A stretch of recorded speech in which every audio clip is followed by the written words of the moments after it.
எங்கள் வீட்டில் பாசிப்பருப்பு சாம்பார் எப்படி செய்வோன்னு பார்க்கலாம். அதுக்கு பாசிப்பருப்பை 10 நிமிஷம் தண்ணியில் ஊற வச்சு வாஷ் பண்ணிக்கோங்க. இப்போது 2 பெரிய வெங்காயம், 3 பச்சை மிளகாய், 2 தக்காளி, மீடியம் சைஸ் கேரட் 2, உருளைக்கிழங்கு 2. இப்போ கொஞ்சம் மஞ்சத்தூள் மட்டும் போட்டு 5 விசில் விட்டுக்கோங்க.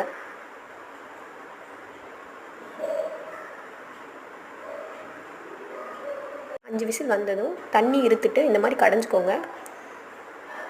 இப்போ தாளிப்புக்கு ஒரு பேன் வச்சு ஆயில், கடுகு, கருவேப்பிலை போட்டு தாளிச்சிக்கலாம். தாளித்ததை குக்கரில் இருக்கிற சாம்பார் கூட ஊற்றிக்கலாம். தேவையான தண்ணி ஊற்றி கலந்துக்கோங்க.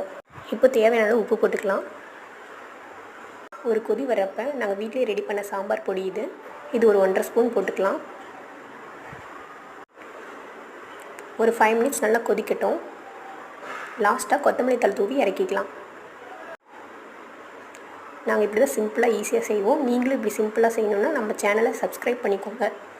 இன்றைக்கி நம்ம இதை பூரி கூட தான் செஞ்சு சாப்பிட்டோம். ரொம்ப டேஸ்ட்டாக இருந்துச்சு. நீங்களும் செஞ்சு பாருங்கள், நல்லாயிருக்கும் கண்டிப்பாக.